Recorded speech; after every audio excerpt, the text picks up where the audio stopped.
नमस्कार प्यारे बच्चों, आज हम क्या पढ़ेंगे। आज हम हमारे जो लास्ट लेक्चर चल रहा था यानी कि वैद्युत अपघटनी सेल और वैद्युत अपघटन, उसी को ही हम क्या करेंगे, आज कंटिन्यू करेंगे। ठीक है, लास्ट लेक्चर में हम क्या पढ़ रहे थे, हम पढ़ रहे थे इसके केस, यानी कि वैद्युत अपघटन जब होता है तो वैद्युत अपघटन से रिलेटेड हम केस सारे पढ़ रहे थे। हमने एक केस पढ़ लिया था, क्या हमने पढ़ा था, गालित NaCl यानी गलित अवस्था में हमने जो पदार्थ लिया है उसका वैद्युत अपघटन कराने पर हमें कैथोड और एनोड पर क्या प्रोडक्ट, क्या उत्पाद मिल रहा है, वो हमने देखा था। ठीक है, आज हम बाकी के केस पढ़ेंगे जो हमारे बचे हुए हैं, यानी कि किस तरह से हम वैद्युत अपघटन होगा और कैसे पदार्थ का होगा। यानी कि हमने गालित पढ़ लिया, तो अब हम क्या बचता है हमारा जलीय वाला। ठीक है, उसको पढ़ेंगे और समझेंगे कि किस तरह से उसका वैद्युत अपघटन होने पर हमें प्रोडक्ट के रूप में यानी कि उत्पाद के रूप में कैथोड और एनोड पर क्या मिलता है। ठीक है बच्चों, तो शुरुआत करें। तैयार हैं आप सब मेरे साथ? चलिए शुरू करते हैं। अब आज हम क्या स्टडी करेंगे, आज हम कौन सा केस पढ़ेंगे? आज हम पढ़ेंगे case second, case number second, जिसमें हम देखेंगे क्या, जलीय विलयन किसका, NaCl का। NaCl के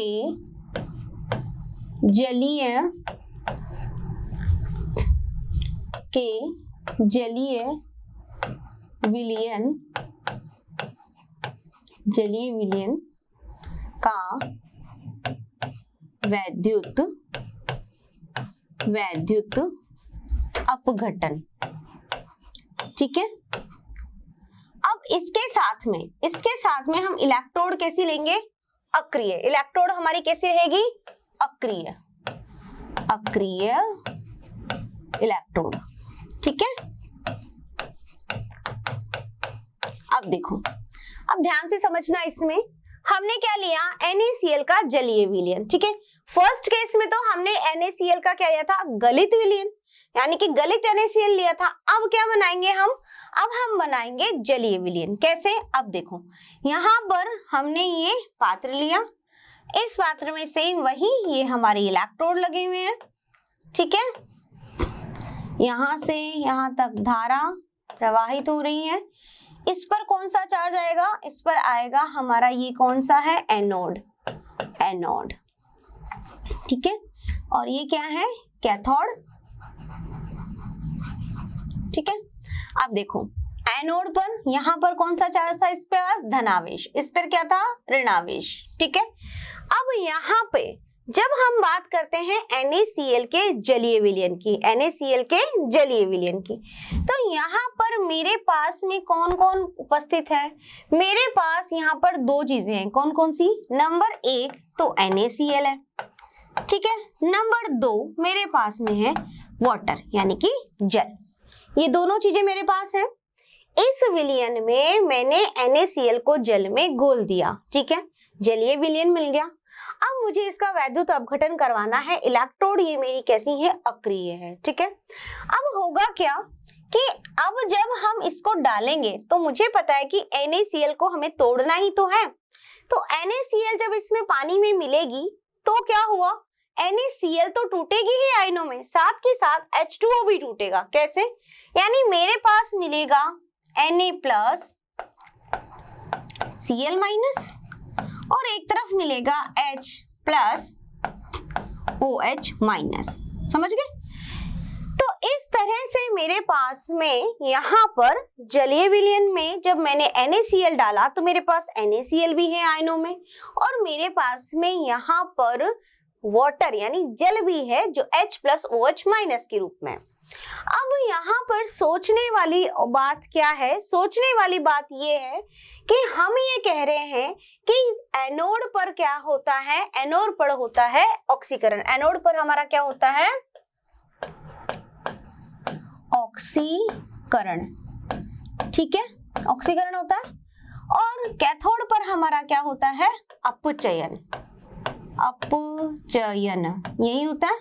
ठीक है, अब देखो, यहाँ पर एनोड पर है मेरा धनावेश। क्या है, धनावेश, पॉजिटिव है इलेक्ट्रोड, और ये इलेक्ट्रोड है नेगेटिव। तो इस पर कौन जाएगा, इस धनायन के पास कौन जाएगा, ऋणायन, यानी कि क्लोरीन और OH इधर जाएंगे, इधर, और Na+ और H+ जाएंगे इधर, है ना। यही बात मैंने आपको पहले भी समझाई थी कि जो धनायन है वो जाएंगे कैथोड की तरफ और जो ऋणायन है वो जाएंगे एनोड की तरफ। लेकिन होगा वही, एनोड पर ऑक्सीकरण और कैथोड पर अपचयन। अब देखो, अब ये है कि हम इन दोनों में से किसको कंपेयर करें कि यहाँ पर इन दोनों में से पहले कौन जाएगा या कौन सा जाएगा या कौन सा नहीं जाएगा या दोनों ही नहीं जाएंगे। सारी बातें हो सकती है। अब ऐसा तो नहीं होगा कि दोनों नहीं जाएंगे, कोई ना कोई तो जाएगा। धनायन भी है, ऋणायन भी है, कोई तो आकर्षित होगा। लेकिन अब हमारे लिए सोचने वाली बात ये आ जाती है कि आखिरकार इनमें से जाएगा कौन, है ना। तो देखो, इस कंफ्यूजन को दूर करने के लिए हमारे पास क्या है, हमारे पास है वैद्युत रासायनिक श्रेणी। क्या है हमारे पास? है वैद्युत रासायनिक श्रेणी। अब इस श्रेणी का क्या काम है, देखिए पहले तो मैं श्रेणी लिख देती हूँ कैसे है ये। अब हम एक बार ये श्रेणी देखते हैं, कौन सी श्रेणी है? वैद्युत रासायनिक श्रेणी, ठीक है। अब इस श्रेणी को मैं यहाँ पे बना रही हूँ, ठीक है। आप देखिए,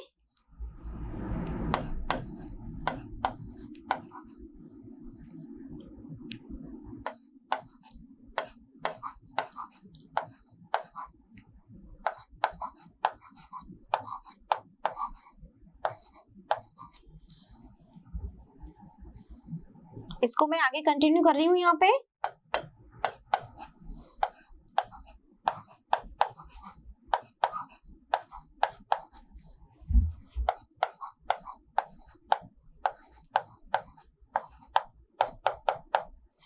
ये हमारी है वैद्युत रासायनिक श्रेणी, ठीक है। Lithium, potassium, barium, calcium, sodium, strontium, magnesium, aluminium, zinc, nickel, hydrogen, copper, silver, chlorine, OH, ठीक है, NO3- SO4, sulphate and then fluorine. ये पूरी कंप्लीट नहीं है, मैंने सिर्फ कुछ मुख्य चीजें यहाँ पर बना दी है, मेन, ठीक है। तो ये है हमारी वैद्युत रासायनिक श्रेणी। अब इसका काम क्या है, देखो इस श्रेणी में जब हम नीचे की तरफ जाते हैं, कहां से जाना है? नीचे, यहां से कंटिन्यू करिए मैंने। इस श्रेणी में जब हम नीचे की तरफ जाते हैं तब उस केस में अपचयन प्रवृत्ति बढ़ती है। क्या बढ़ती है? अपचयन प्रवृत्ति, ठीक है। यानी कि जब वैद्युत रासायनिक श्रेणी में नीचे की तरफ जाते हैं, ठीक है, तो नीचे जाने पर, ठीक है, यहाँ लिख देती हूं मैं, नीचे जाने पर, नीचे गए यानी डाउन की तरफ, तो क्या होगा? अपचयन यानी अपचयन प्रवृत्ति जो होगी वो बढ़ेगी, अपचयन प्रवृत्ति बढ़ेगी नीचे जाने पर। और जैसे जैसे ऊपर की तरफ जाते हैं, और अगर हम ऊपर जाते हैं तब उस केस में क्या बढ़ेगा? ऑक्सीकरण प्रवृत्ति। समझ रहे हो मेरी बात को? यानी कि ये जो वैद्युत रासायनिक श्रेणी है, इस श्रेणी में जब हम नीचे की तरफ आते हैं तो अपचयन प्रवृत्ति बढ़ती है, ठीक है। यानी कि जो तत्व सबसे ज्यादा नीचे होगा उसका उतना ही ज्यादा अपचयन होगा, ठीक है। और जब हम जाते हैं ऊपर की तरफ, कैसे जाते हैं? ऊपर की तरफ, जब हम जाते हैं ऊपर की तरफ, ठीक है, तब उस केस में क्या होगा? ऑक्सीकरण, जो जितना ज्यादा ऊपर होगा उस केस में उसकी ऑक्सीकरण की प्रवृत्ति उतनी ही अधिक होगी, ठीक है। अब देखो, अब क्या देख रहे हैं हम? अब आ जाते हैं हमारे पॉइंट पे। हमारे यहाँ पर हमने देखा कि एनोड पर आने के लिए सबसे पहले हम बात करेंगे एनोड की। एनोड भी लिखते हैं सबसे पहले। तो एनोड पर मेरे पास में क्लोरीन पहले आएगा या OH पहले आएगा? तो हम देख रहे हैं कि हमारा एनोड पर क्या होगा? ऑक्सीकरण। एनोड पर क्या होगा? ऑक्सीकरण। तो Cl और OH में से जब हम तुलनात्मक रूप से देखते हैं तो विद्युत रासायनिक श्रेणी में जो इन दोनों में से सबसे ऊपर होगा उसी का ही ऑक्सीकरण होगा। यही बात सही है। फिर से आप एक बार समझ लीजिए इस चीज को कि वैद्युत रासायनिक श्रेणी में ऊपर से जब नीचे की तरफ आते हैं तो अपचयन प्रवृत्ति बढ़ती है, और जब ऊपर नीचे से ऊपर की तरफ जाते हैं तो ऑक्सीकृत प्रवृत्ति बढ़ती है। ठीक है, अब यहाँ पर हमारे पास एनोड और कैथोड में ऑक्सीकरण और अपचयन ही हो रहा है। हमारे पास में दो दो कैटायन और एनायन है, यानी दो दो धनावेश और ऋणावेश हमारे पास है। अब किसको यहाँ पर लेके जाए तो वो समस्या हमारी हल होती है वैद्युत रासायनिक श्रेणी से। इस श्रेणी में जो सबसे ज्यादा, यानी पहले बात करें ऑक्सीकरण की, ऊपर की ओर है, तो क्लोरीन और OH में से जो ऊपर है, अब देखो जब हम ऊपर की तरफ जा रहे थे तो हमारा यहाँ पर आ गया क्लोरीन और यहाँ पर आ गया हमारा OH। कौन ज्यादा ऊपर है दोनों में से? क्लोरीन। कौन है? क्लोरीन। तो मेरे यहाँ पर एनोड पर मैं किसका ऑक्सीकरण करूंगी? क्लोरीन का। किसका? क्लोरीन का। क्या करेगा क्लोरीन? क्लोरीन जो है वो यहाँ पर 2 Cl माइनस Cl2 बना लेगा एंड देन 2 इलेक्ट्रॉन यहाँ से रिलीज हो जाएंगे। ठीक है, ये हमारी क्या बन जाएगी? यहाँ पर मेरा बन गई क्लोरीन गैस। ठीक है, नेक्स्ट हम आ जाते हैं कैथोड पर। कैथोड पर देखिए, अब कैथोड में क्या है? कैथोड में यहाँ पर मेरे पास है Na+ और H+, यानी इन दोनों में से कैथोड पर कौन जाएगा? तो कैथोड पर क्या हो रहा है? अपचयन। तो अपचयन के लिए मुझे क्या देखना पड़ेगा? इन दोनों में से जो नीचे होगा उसी का ही क्या होगा? अपचयन। तो सोडियम और हाइड्रोजन में से कौन नीचे? देखो यहाँ गए, ये रहा मेरे पास सोडियम, और नीचे गए, फिर और नीचे गए तो मेरे पास कौन मिल रहा है? हाइड्रोजन। तो दोनों में से सबसे नीचे कौन है? हाइड्रोजन। बच्चों ये ऐसे मत समझिएगा यूं, मैंने इसको यहीं से कंटिन्यू की करके आपको ऐसे बताया। ठीक है, तब यहाँ पे क्या होगा? सोडियम और हाइड्रोजन की तुलना अगर हम करें तो किसका अपचयन होगा? जो सबसे नीचे होगा, और नीचे कौन है? हाइड्रोजन। नीचे कौन है? हाइड्रोजन। तो हाइड्रोजन जो है मेरा यहाँ पर हाइड्रोजन H+, तो 2H+, इसने क्या करा? 2 इलेक्ट्रॉन ग्रहण किए, अपचयन हो रहा है, क्या बनेगा? H2। ठीक है, क्या बन गई? H2B gas. यानी कि हमने किया था तो NaCl का जलीय विलयन जब विद्युत अपघटन किया तो हमें क्या मिली? क्लोरीन और हाइड्रोजन गैस उत्पाद के रूप में कैथोड और एनोड पर प्राप्त हुई है। समझ के मेरी बात? तो सबसे पहली इंपॉर्टेंट चीज यही है कि इस तरह से अगर आप देखते हैं तब हम सहायता किसकी लेते हैं? वैद्युत रासायनिक श्रेणी की। यानी कि दोनों में से कौन सा धनायन जाना चाहिए कैथोड पर या कौन सा जाना चाहिए एनोड पर, इसको समझने के लिए हमने क्या लिया? हमने ली वैद्युत रासायनिक श्रेणी। और वैद्युत रासायनिक श्रेणी में जब हम ऊपर से नीचे की तरफ जाते हैं तो अपचयन प्रवृत्ति बढ़ती है, और नीचे से ऊपर की तरफ जाते हैं तो ऑक्सीकृत प्रवृत्ति बढ़ती है। तो इसके अनुसार हमने क्या किया? हमने ये किया कि देखा इन दोनों में से कौन जा रहा है, कौन सबसे नीचे है। क्लोरीन और OH में से क्लोरीन जो है ये कहाँ है? ये ऊपर की तरफ है, इसलिए उसका ऑक्सीकरण मतलब इलेक्ट्रॉन को क्या? त्यागना, देना। तो इसके पास एक्स्ट्रा इलेक्ट्रॉन थे, इसने दिए, ऑक्सीकरण हो गया। कैथोड का मतलब क्या था? अपचयन, इसने इलेक्ट्रॉन ग्रहण किया, H2 गैस बनी। यानी हमारे पास में कैथोड और एनोड पर 2 गैस यहाँ पर हमें मिल गई। अब देखो, अब यहाँ पर हमारे पास में क्या बच जाता है? हमारे पास में यहाँ तो एक तो ये Na बच गया और एक OH बच गया, ये दोनों बच गए। तो ये दोनों मिलकर के और क्या बना लेंगे? Na+ और OH माइनस मिलकर के क्या बन जाएगा? NaOH। क्या है NaOH? एक क्षार है, बेस है। ठीक है, अब बताओ, तो इसके लिए अगर pH की गणना करें तो pH का मान बढ़ेगा या घटेगा? बताइए। सीधी सी बात है कि यहाँ पर क्षार है यानी कि बेस है। ठीक है, तो क्षार बन रहा है, बेस बन रहा है, इसका मतलब है कि यहाँ पर pH जो होगा, pH क्या होगा? उसका मान बढ़ेगा। pH का मान बढ़ेगा। क्यों बढ़ेगा? क्योंकि H+, देखो H+ काम में आ रहा है, H+ काम में आ रहा है, H2 गैस बना रहा है, यानी कि इसकी सांद्रता कम हो रही है। H+ जो है इसकी सांद्रता कम हो रही है, तो H+ जितना कम होगा, H+ कम होगा मतलब pH क्या होगी? भाई pH हम करते हैं 1 से 7, तो pH अगर बढ़ रही है दैट मीन्स यहाँ पे क्षार हो रहा है, क्षारीय गुण बढ़ रहे हैं। ठीक है, और pH अगर मान लीजिए कम होगी, ठीक है, तो पीएच कम हो गई तब हम कहेंगे कि वो अम्लीय है ना। अब यहाँ पर हमारे पास देख तो क्षार बन रहा है, सीधा सा दिख रहा है। दूसरी बात ये है कि H+ काम में आ रहा है, सांद्रता उसकी कम हो रही है, ठीक है। और Cl की जो है वो सांद्रता यहाँ पर NaCl की अगर हम बात करें तो Na काम में नहीं आता, लेकिन Cl तो काम में आ रहा है, तो NaCl की सांद्रता पूरी तरह से कम हो रही है। Cl की सांद्रता कम हो रही है क्योंकि काम आ रही है, हाइड्रोजन की कम हो रही है, बढ़ क्या रहा है NaOH यानी क्षार बन रहा है। इसका मतलब अगर इसकी pH की बात करें तो pH क्या होगी, अगर हम बात करें pH तो pH जो होगी वो बढ़ेगी।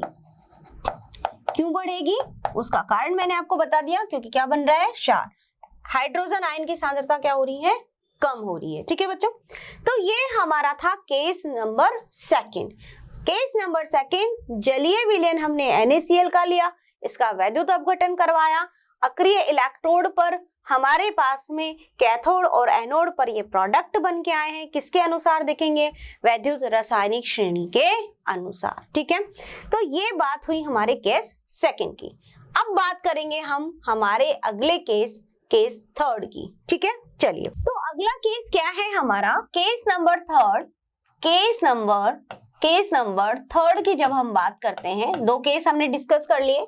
हमने देखा गलित NaCl का हमने अक्रिय इलेक्ट्रोड के साथ देखा, जलीय NaCl का इलेक्ट्रोड के साथ देखा अक्रिय। अब हम क्या देखेंगे, नेक्स्ट केस है हमारा जलीय NaCl तो लेंगे, लेकिन कैसा होगा, तनु विलयन। कैसा विलयन होगा, तनु विलयन, ठीक है।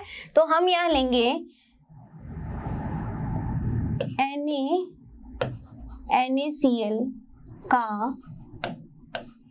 तनु विलयन,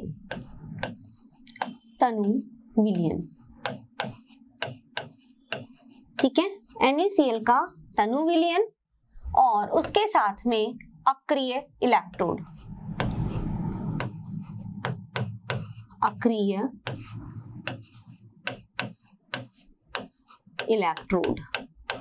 ठीक है। तनु विलयन और उसके साथ में अक्रिय इलेक्ट्रोड, ठीक है। अब देखो NaCl का तनु विलयन है और क्या है, अक्रिय इलेक्ट्रोड। कैसे इसको बनाएंगे, वही जो हम बनाते आए हैं, ठीक है। ये हमने इलेक्ट्रोड बनाए, यहाँ पे ये दो इलेक्ट्रोड बन गए मेरे, ठीक है। यहाँ पे क्या हो गया, इसको हमने धारा दी, ठीक है। ये हमारा क्या है, एनोड, ठीक है। और ये क्या है, कैथोड, ठीक है। अब देखो यहाँ पर मेरे पास में तनु विलयन मतलब वही जल होगा, वही NaCl होगा, है ना। तो मेरे पास क्या है, NaCl, तो Na+Cl-, तो यहाँ पर मेरे पास क्या है, प्लस, यहाँ पे क्या है, माइनस, ठीक है, माइनस, ये इलेक्ट्रोड माइनस का माइनस, ठीक है। नेक्स्ट केस क्या है मेरे पास में, वाटर, H+OH-, ठीक है। एनोड पर क्या होगा मेरा, ऑक्सीकरण। ये बात ध्यान रखनी है आपको कि एनोड पर क्या होगा, ऑक्सीकरण, ठीक है। कैथोड पर क्या होगा, अपचयन। बार बार मैं आपको ये चीज बता रही हूँ ताकि आपको अच्छे से दिमाग में याद हो जाए, ये है ना बच्चों। चलिए अब देखो, अब इस केस में क्या होगा, आप कहोगे मैम सीधी सी बात है, जो हम पहले करते आ रहे थे वही तो होगा। इसका मतलब जब हम बात करते हैं किसकी, एनोड की, किसकी बात कर रहे हैं, एनोड की, ठीक है। तो एनोड में कौन जाएगा, क्लोरीन जाएगा या OH जाओगे। तो आप कहोगे मैम ये तो हमने अभी भी पढ़ा था कि सीधी सी बात है कि विद्युत रासायनिक श्रेणी में जो क्लोरीन है वो क्लोरीन कहाँ पर है, ऊपर की तरफ है। तो इसका मतलब यहाँ पर जो होगा वो क्या होगा, ऑक्सीकरण होगा क्लोरीन का, क्लोरीन जाना चाहिए, लेकिन ऐसा नहीं होता है। यहाँ पर बच्चों क्लोरीन की जगह जाएगा OH। कौन जाएगा, OH। क्यों, उसका कारण ये है कि ये जो विलयन है वो कैसा है, तनु विलयन। कैसा है, तनु। इसका मतलब यहाँ पर जो जल है, जो वाटर है, वो ज्यादा प्रेजेंट है कंपेरेटिवली। अगर हम तुलना करें NaCl से, तो NaCl की तुलना में हमारे पास यहाँ पर जल आधिक्य में है, जल ज्यादा है, यानी विलयन तनु है, ठीक है। तब जब इस केस में हम यहाँ पे देखते हैं तो SRP जो हम पढ़ रहे थे वो बिल्कुल अपोजिट यानी उल्टी हो जाती है। कैसे अपोजिट? मतलब हम बात करते थे कि विद्युत रासायनिक श्रेणी के अकॉर्डिंग यहाँ पर क्लोरीन को जाना चाहिए था, लेकिन कौन चला गया? OH-। ठीक है, अब देखो एनोड पर क्या अभिक्रिया होगी? एनोड पर होगा ऑक्सीकरण, यानी OH- आयन को इलेक्ट्रॉन देना चाहिए, यही है। तो OH- इलेक्ट्रॉन देकर के क्या बनाएगा? OH+ इलेक्ट्रॉन, यही होगा। अब नेक्स्ट इस केस में हमारे पास क्या है? यहाँ पे बन गया ये OH, ये OH इस OH से रिएक्ट करके और यहाँ पर बनाएगा वाटर H2O प्लस ऑक्सीजन। ठीक है, फिर ये ऑक्सीजन से रिएक्ट करेगी और बनाएगी O2। ठीक है, अब देखो, अब आते हैं हम इसको बैलेंस कर ले। पहले सबसे पहले तो इसको बैलेंस करने के लिए यहाँ पर मेरे पास ऑक्सीजन के 2 हैं, है ना, 2 ऑक्सीजन आई हैं, 2 मोल आए हैं और ये 1 ऑक्सीजन बना है। तो यहाँ पर एक ही थी मेरे पास, तो एक कहाँ से आई है? तब इसको बैलेंस करेंगे। ठीक है, तो इसको बैलेंस करने के लिए यहाँ पर OH कितना होना चाहिए? 4। ये भी कितना होना चाहिए? 4। इलेक्ट्रॉन भी कितने होना चाहिए? 4। ठीक है, तब यहाँ पे कितनी रहेगी? 2OH, इधर भी 2OH, क्या बन गया? 2H2O and then 2O। अब 2 हो गई ऑक्सीजन, ऑक्सीजन 2 आ गई यहाँ पे। ठीक है, तो ये मेरे पास में क्या बना? इसमें मेरे पास में बना है 4OH- हमने लिया और मेरे पास क्या बना यहाँ पर? 2H2O plus O2 plus 4 electron. ठीक है, अब देखो नेक्स्ट कैथोड पर। कैथोड पर क्या हो रहा है? कैथोड पर कौन जाएगा? Na+ या H+? तो कैथोड पर हमें पता है कि सीधी सी बात है, यहाँ पर जो है Na+ और H+ में से तो वाटर तो वैसे ही अधिक है। और दूसरी बात, जब हम वैद्युत रासायनिक श्रेणी देखते हैं जो हमने अभी भी थोड़ी देर पहले डिस्कस की थी, तो उसमें अपचयन उसका होगा जो नीचे होगा, तो नीचे कौन है? H+। नीचे कौन है? H+। तो वैसे भी H+ नीचे, तो यहाँ कौन जाएगा? H+। तो देखो यहाँ पर वैद्युत अपघटन किसका? जल का हो गया, है ना। देखिए इधर OH चला गया और उधर H चला गया, तो क्या बन गया मेरे पास में? कैथोड पर मेरे पास क्या प्रोडक्ट बन जाएगा? H+। क्या कर रहा है? अपचयन, यानी इलेक्ट्रॉन ग्रहण करेगा, तो इलेक्ट्रॉन ग्रहण किए, क्या बन जाएगा? H। तो यहाँ पर कितने इलेक्ट्रॉन आने चाहिए इसको बैलेंस करने के? यहाँ मेरे पास 4 इलेक्ट्रॉन थे, तो यहाँ भी कितने आ जाएंगे? 4 प्लस इस क्या हो जाएगा? H2। ठीक है, अब देखिए यहाँ पर 4 इलेक्ट्रॉन आ गए। किसके आए 4 इलेक्ट्रॉन? यहाँ पर इसको बैलेंस करने के लिए, तो यहाँ पर 4 इलेक्ट्रॉन है, तो मेरे पास में यहाँ पर एक 2H+ है, तो ये कितना होना चाहिए? ये होना चाहिए 4H+। क्या होना चाहिए? ये होना चाहिए 4H+, है ना, तभी बैलेंस होगा। ठीक है, देखो तो सही क्या है? यहाँ पर H+ है, इसको बैलेंस करूंगी तो कितना हो जाएगा? 4H+ एंड देन 2H2, ये बन जाएगा। ठीक है, तो मेरे पास में यहाँ पर कैथोड पर जो प्रोडक्ट बना वो क्या बनी? Hydrogen gas. एनोड पर जो प्रोडक्ट बना वो वाटर एंड ऑक्सीजन, वाटर और ऑक्सीजन। ठीक है, तो ये प्रोडक्ट मुझे मिला एनोड पर और ये प्रोडक्ट मुझे मिला कैथोड पर। ठीक है बच्चों, अब देखो यहाँ पे इस रिएक्शन को अगर मुझे लिखना हो, बताना हो, तो कैसे बताएंगे हम इसको? हम इसे पूरी तरह से लिखेंगे। देखो 4OH- प्लस 4H+, क्या मिला मुझे? मुझे मिले 2 मॉलिक्यूल वाटर के, इसके साथ में प्लस O2 प्लस 2H2, ये प्रोडक्ट मेरे पास बन के आया। यानी कि 2 मॉलिक्यूल 2 मोल वाटर के बनाने के लिए, यानी कि जल के 2 मोल बनने के लिए कितने इलेक्ट्रॉनों की आवश्यकता होगी? 4 मोल इलेक्ट्रॉन की। यानी कि अगर मुझे 2 मोल वाटर के बनाने हैं तो कितने मोल हमारे पास में इलेक्ट्रॉनों के लगेंगे? 4। कितने? 4। ठीक है बच्चों, और ये सारा हमारा प्रोसेस हो गया NaCl का तनु विलयन का। ठीक है, तो NaCl के तनु विलयन में हमने क्या देखा? NaCl के तनु विलयन में हमने देखा कि NaCl और जो वाटर है इसमें जब हमने तुलना करी तब कैथोड पर हमारे पास में कौन गया, कैथोड पर हमारे पास गया H+ और एनोड पर गया OH-। तो इस तरह से इनकी अभिक्रियाएं हुई कैथोड और एनोड पर। तो उनके अपघटन से जो हमें प्रोडक्ट मिला है, जो उत्पाद मिला है, वो क्या मिला है, वो मिला है ऑक्सीजन मिली है, वाटर मिला है, हाइड्रोजन गैस मिली है। तो इसके लिए कितने इलेक्ट्रॉनों की आवश्यकता है, यानी कि 2 मोल वाटर के लिए यहाँ पर 4 इलेक्ट्रॉनों की आवश्यकता हो। कितने इलेक्ट्रॉन, 4 इलेक्ट्रॉनों की। ठीक है, तो 2 मोल के लिए 4 मोल इलेक्ट्रॉन के चाहिए थे, तब जाकर के मेरा ये वैद्युत अपघटन पूरा हुआ। ठीक है बच्चों, तो ये बात थी हमारी NaCl के तनु विलयन के हमारे वैद्युत अपघटन की परिभाषा। ठीक है, चलिए, तो अगर बच्चों हम बात करते हैं यहाँ पर pH की, तो उस पर कोई भी इफेक्ट या प्रभाव नहीं पड़ेगा। क्यों नहीं पड़ेगा, क्योंकि H+ और OH- दोनों ही काम में आ रहे हैं, है ना।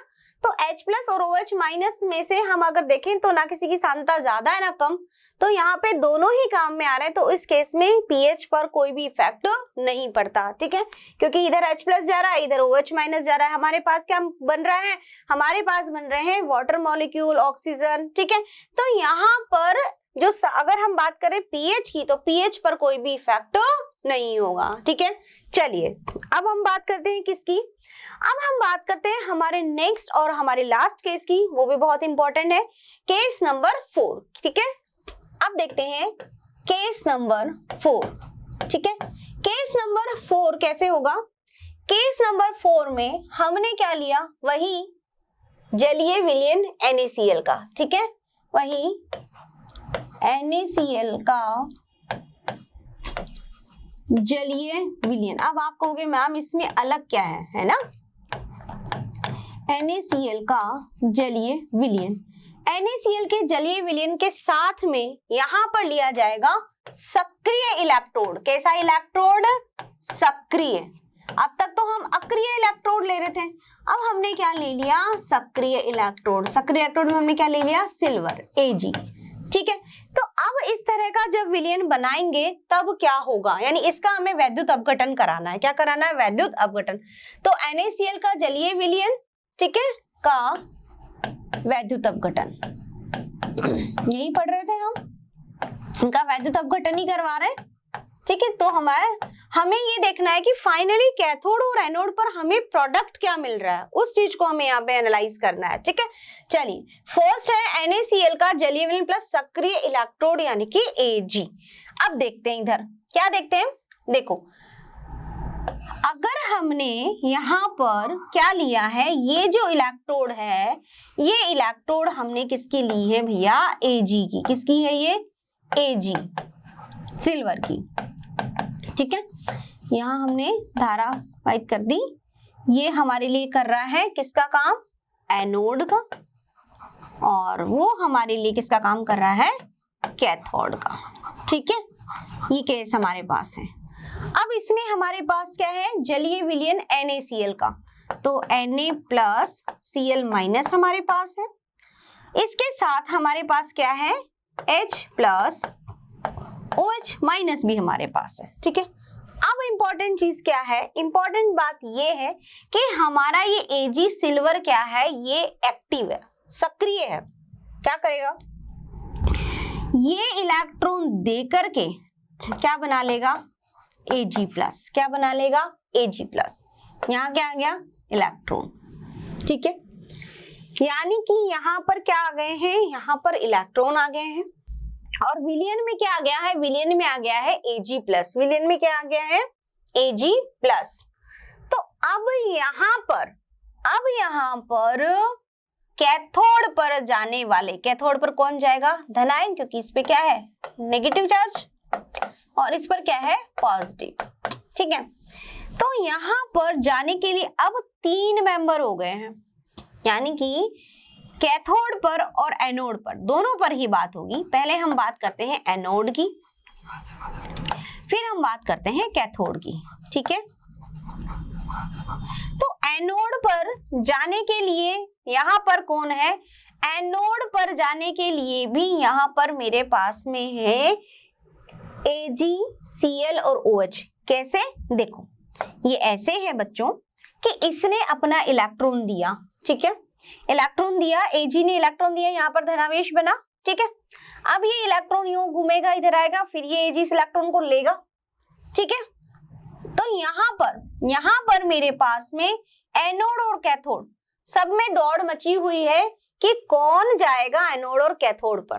तीन तीन हमारे पास है, जैसे कि एनोड पर जाने के लिए हमारे पास कौन कौन है, एनोड पर जाने के पास के लिए Ag है, एनोड पर कौन जाएंगे, ये सारे नेगेटिव आयन यानी कि ये ऋण आयन, Ag है, Cl है और OH है, ठीक है। कैथोड पर जाने के लिए मेरे पास कौन है, कैथोड पर जाने के लिए मेरे पास Na+ है, H+ है और Ag है, दोनों ही है, ठीक है। अब हमें ये देखना है कि यहाँ पर किसका ऑक्सीकरण और किसका अपचयन होगा, यही देखना है। चलिए, तो इसके लिए हम कहाँ जाएंगे, हम जाएंगे वैद्युत रासायनिक श्रेणी पर, वही हमने देखी थी स्टार्टिंग में, क्योंकि उसी से हमें पता चलेगा कि यहाँ पर कौन एनोड पर कौन कैथोड पर जाएगा, ठीक है। Ag कैसे आया वो मैंने आपको बताया, यहाँ Ag की इलेक्ट्रोड थी, सक्रिय इलेक्ट्रॉन दिए और Ag+ विलयन में आ गया, ये इलेक्ट्रॉन यहाँ से यहाँ जाएंगे और ये इंतजार में है कि इलेक्ट्रॉन आए फिर इनको ग्रहण करें, मतलब ये इस तरह से घूमता रहेगा घूमता रहेगा घूमता रहेगा, यानी ये पूरा परिपथ हमारा बन चुका है और यहाँ पर ये धारा इस तरह से इसमें गमन करेगी, ठीक है। तो अब ये बात आती है कि ये Ag जा रहा है कैथोड और एनोड पर, क्या अब इसको रिएक्शन में कैसे देखें कि वाकई में ये जा रहा है, Ag+ जाएगा इस पर या इस पर और कुछ और भी जाएगा।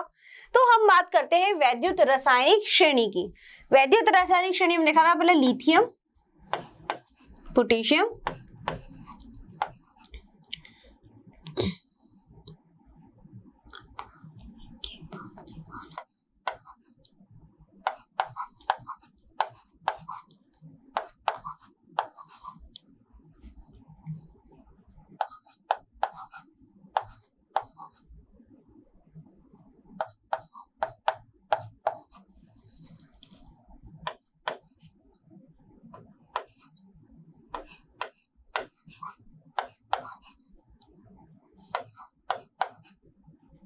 ठीक है। यहाँ आएगा हमारा SO, NO3, यहाँ हम लिखते हैं SO4 2 minus, SO4 2 minus and F minus कर दीजिए, ठीक है। अब देखो, अगर हम देखते हैं इस श्रेणी में, तो अब इस श्रेणी में हमारे पास में अगर मैं बात करूं कैथोड, कैथोड में क्या है, सोडियम, हाइड्रोजन और सिल्वर। एनोड पर भी Ag, क्लोरीन, OH। तो एनोड पर क्या होगा मेरा, एनोड पर क्या होता है, ऑक्सीकरण, क्या होगा, ऑक्सीकरण, ठीक है। जब एनोड पर ऑक्सीकरण होगा तो मतलब कौन, जो सबसे ऊपर होगा, जो सबसे ऊपर होगा। तो इन तीनों में ऊपर कौन है, इन तीनों में ऊपर है, ऊपर ऊपर गए गए गए, सबसे ऊपर कौन है, Ag, कौन है, Ag, ठीक है। तो इसका मतलब अगर मैं देखूं एनोड पर क्या होगा, Ag क्या करेगा, Ag क्या कर रहा है, यहाँ पर इलेक्ट्रॉनों को देगा, यानी Ag- बन रहा है, तो Ag बन के यहाँ पे क्या दिया, इलेक्ट्रॉन दे दिया, ठीक है। नेक्स्ट हम देखेंगे कैथोड पर, सोडियम, हाइड्रोजन और Ag में से कौन सबसे नीचे है, ये सोडियम रहा है ना, और हाइड्रोजन कहाँ है हमारा, यहाँ पे हाइड्रोजन आता है, ये रहा हाइड्रोजन, ये रहा हमारा हाइड्रोजन, ये सोडियम आ गया, ये हाइड्रोजन आ गया।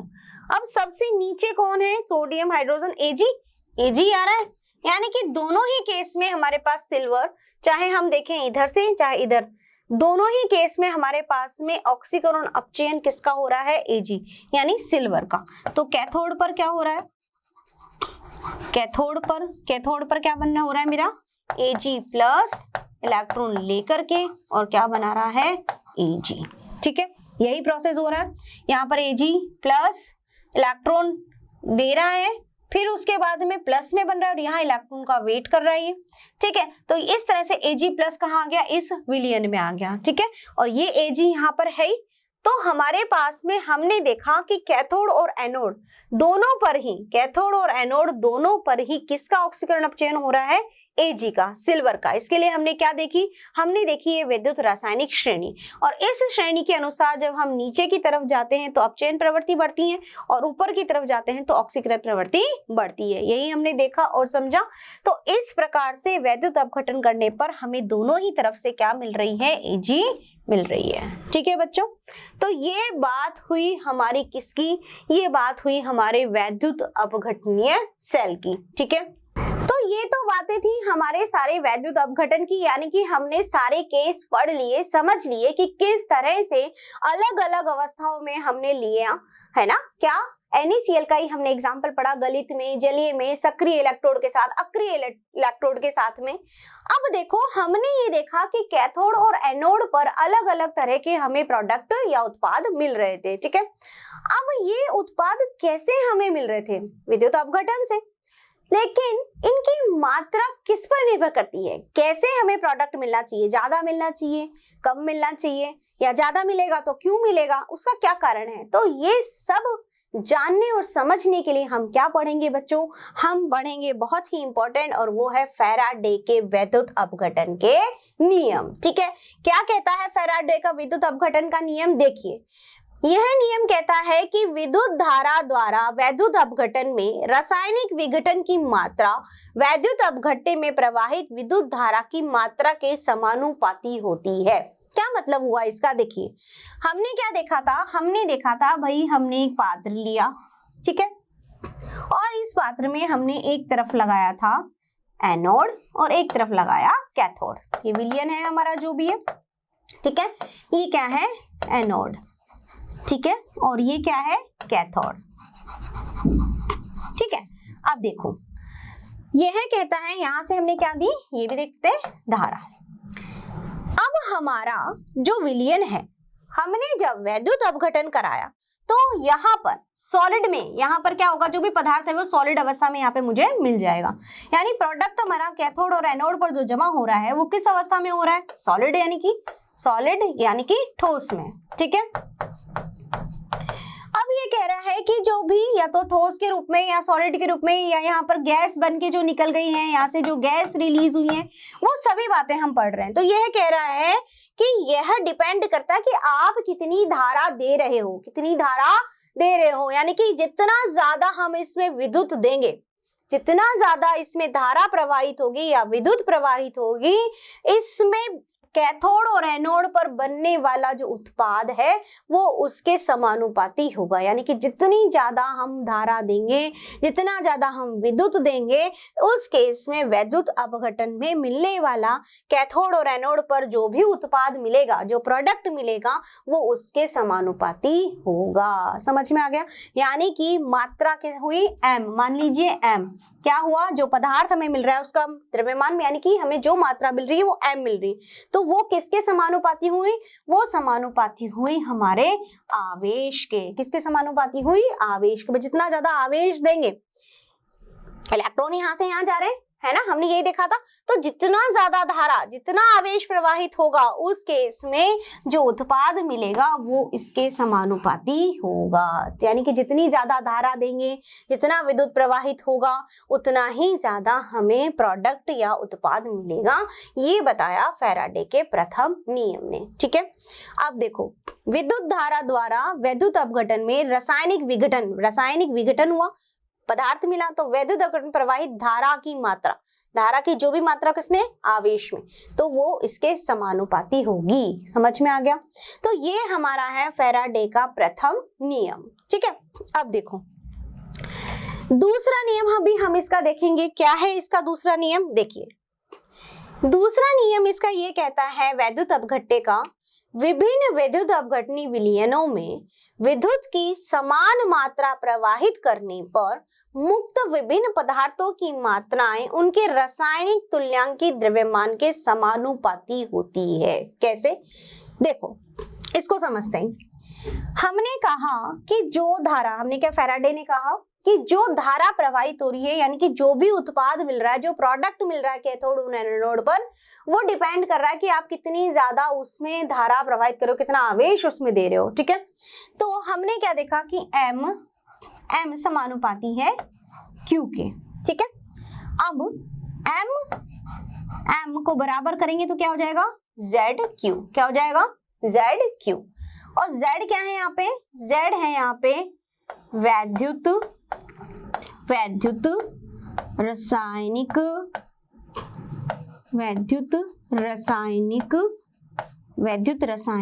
तुल्यांक। क्या है, वैद्युत रासायनिक तुल्यांक। ठीक है, वैद्युत रासायनिक तुल्यांक क्या है, z है। ठीक है, q हमारा आवेश है। अब हमें पता है धारा, I क्या है, धारा बराबर क्या होता है, आवेश बटे में t यानी कि टाइम। तो q बराबर क्या हो जाएगा, I इंटू टी, यही हो जाएगा। अब इस q का मान अगर यहाँ रख दिया जाए तो क्या हो जाएगा, मान रखने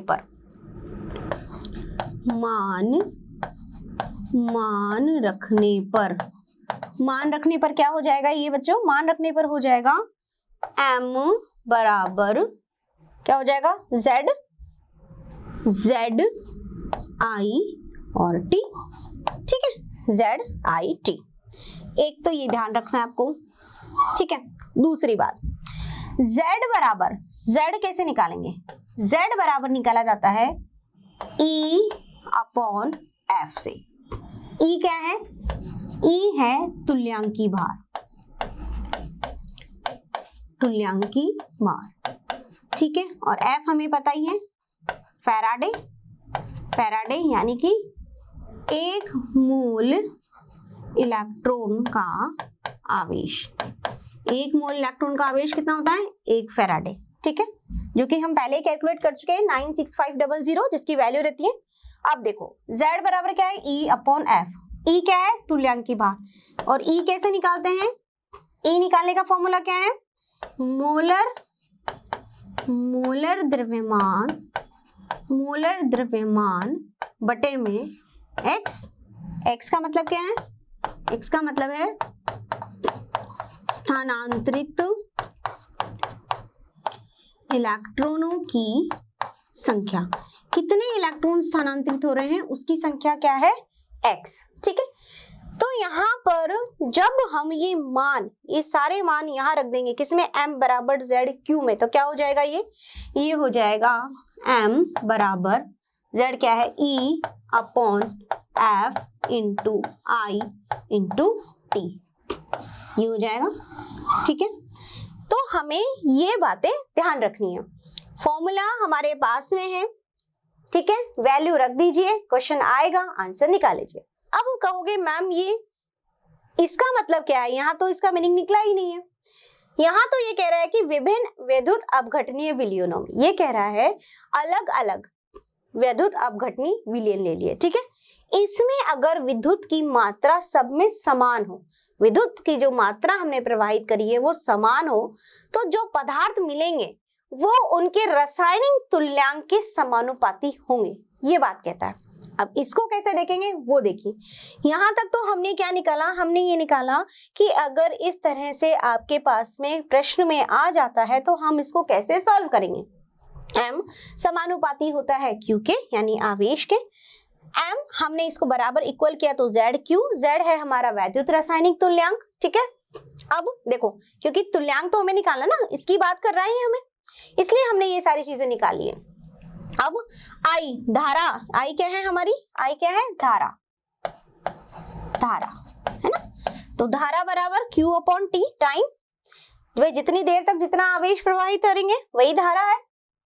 अब धारा का मान I बराबर Q अपॉन T, तो Q का मान निकाल लिया, इस Q का मान हमने यहाँ रख दिया, ये रख दिया, तो हमारे पास ये फॉर्मूला आया। ठीक है, तो आप उत्पाद की मात्रा निकाल रहे हो, क्या निकाल रहे हो, प्रोडक्ट की मात्रा। इस प्रश्न के द्वारा ये जो हमने सारी इक्वेशन निकाली है, इसके द्वारा आप क्या निकाल रहे हो, इसके द्वारा अगर आप प्रश्न में पूछता है कि कैथोड एनोड पर कितना उत्पाद बनेगा, है ना, आपको अगर ये मान दिए हुए Z दिया, I दिया है, T दिया है, EF दिया है, तो हम आराम से उत्पाद की मात्रा निकाल सकते हैं जो कि बनेगी, कहाँ बनेगी, कैथोड और एनोड पर। ठीक है,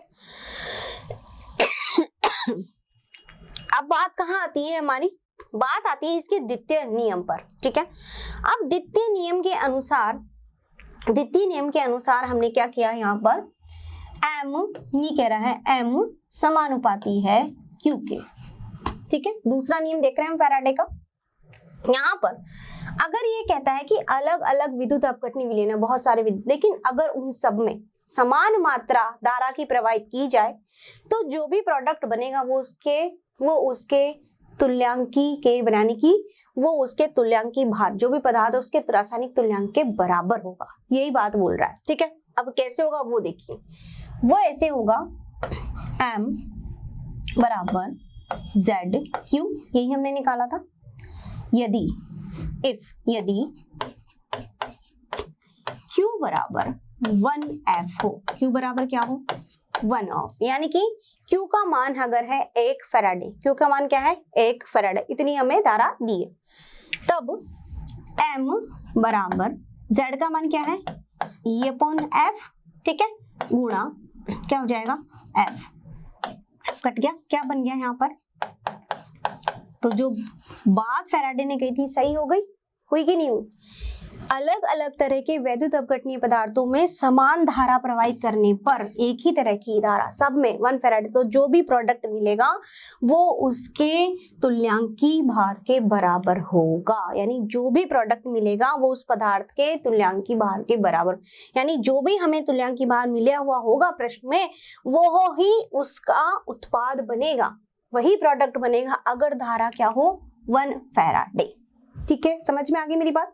तो ये था हमारा फैराडे के नियम, पहला नियम ये रहा फर्स्ट और ये रहा सेकंड लो। ठीक है, दूसरा नियम ये था पहला नियम। समझ में आ गई बात कि अगर धारा, जितनी ज्यादा धारा दी जाएगी, जितनी ज्यादा विद्युत प्रवाहित की जाएगी, बनने वाला उत्पाद उतना ही ज्यादा होगा, मतलब ये दी गई धारा के समानुपाती होगा, उत्पाद बन रहा है, प्रोडक्ट बन रहा है, कहाँ बन रहा है, कैथोड और एनोड पर। ठीक है, दूसरी बात, अगर विभिन्न अलग अलग तरह के वैद्युत अपघटनीय पदार्थों में एक ही समान धारा प्रवाहित की जाए तो बनने वाला जो उत्पाद होगा वो उसके तुल्यांक भार के बराबर, यानी कि इक्विवेलेंट जो E होगा, जो भी हमें पदार्थ का E मिलेगा, तुल्यांकी भार मिलेगा, उस रासायनिक तुल्यांक के बराबर हमारा उत्पाद होगा। ठीक है, तो ये हमारे हैं फैराडे के नियम, और इस नियम से आप क्या निकाल सकते हो, प्रश्न जो हमें दिए जाएंगे, जैसे कि आपसे पूछा जाएगा, कैसे पूछा जाएगा प्रश्न वो भी देख लेते हैं। एक आपको आइडिया दे देती हूँ किस तरह से प्रश्न ऐसे पूछा जाएगा कि मान लीजिए यहाँ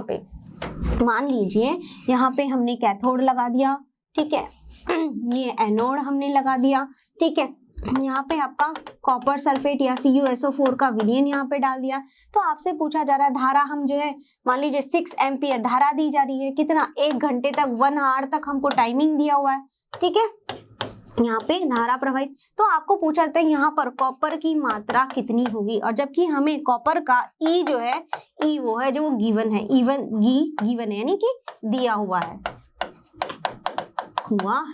ठीक है, तो हमें E दिया हुआ है, ये है मान हमें दिया हुआ है, हम आराम से मान रख सकते हैं और रख करके हम इसको कैलकुलेट कर सकते हैं। ठीक है बच्चों, तो इस तरह से मान रख दीजिए, डिपेंड करता है कि आप यहाँ पर क्वेश्चन में क्या पूछ रहा है, यानी कि प्रोडक्ट पूछ रहा है, उत्पाद बनेगा, कॉपर की मात्रा कितनी होगी, तो आपके नियमों के अनुसार कौन सा आपको इक्वेशन लगानी है वो डिपेंड करता है कि आपको क्या दिया हुआ है। ठीक है, तो ये बातें थी हमारी सारी फैराडे के नियम के बारे में।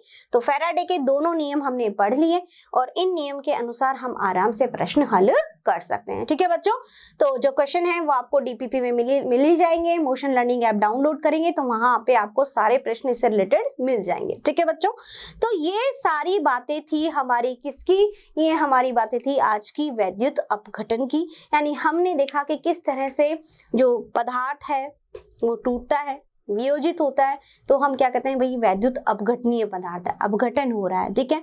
तो वो पदार्थ हमारा क्या होता है, वैद्युत अपघट्य। हम क्या करवाते हैं उसमें धारा।